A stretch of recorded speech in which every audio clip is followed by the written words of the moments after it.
ini kembali ke level yang dianggap lebih rasional, meskipun tetap jauh lebih besar jika dibandingkan dengan rata-rata pendapatan masyarakat Indonesia saat ini. Ya, hasil keputusan pemangkasan tunjangan DPR bukan sekedar angka teknis, melainkan langkah signifikan yang berdampak langsung terhadap keuangan negara. Sebelum pemangkasan, setiap anggota DPR ini bisa membawa pulang pendapatan kurang lebihnya berada di 104 juta rupiah per bulan. Namun pemirsa, setelah pemangkasan, nilai take home pay yang didapat anggota DPR ini turun ya menjadi 65 juta rupiah, begitu kurang lebihnya.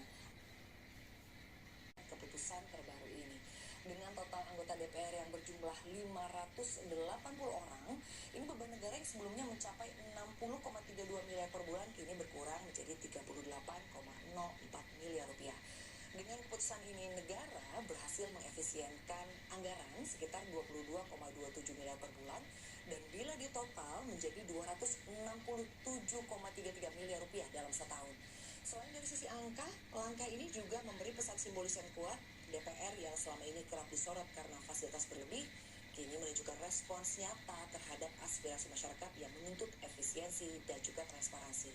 Keputusan memangkas tunjangan bukan hanya soal penghematan fiskal, tetapi juga momentum untuk memperbaiki citra dan membangun kembali legitimasi di mata publik. Penghematan ini akan memberi ruang fiskal kepada pemerintah untuk dialokasikan ke pos lainnya, termasuk untuk perlindungan sosial. Jika dibagikan kepada masyarakat, maka penghematan anggaran tunjangan DPR yang mencapai 267,33 miliar itu bisa diberikan kepada hampir 900.000 orang pemirsa. Ya, putusan memangkas tunjangan DPR hingga menghasilkan efisiensi anggaran 267,33 miliar rupiah per tahun merupakan langkah penting yang bukan hanya berdampak pada angka fiskal, tetapi juga pada citra politik. Kebijakan ini menjadi bukti bahwa desakan masyarakat dapat menghasilkan perubahan nyata dalam kebijakan publik. Meski take home pay anggota DPR masih tergolong besar, setidaknya langkah ini membuka ruang fiskal baru yang bisa dimanfaatkan oleh pemerintah untuk kebutuhan rakyat. Kedepan tantangan utama bukan hanya menekan biaya belanja negara, melainkan memastikan bahwa setiap rupiah benar-benar kembali untuk kesejahteraan masyarakat.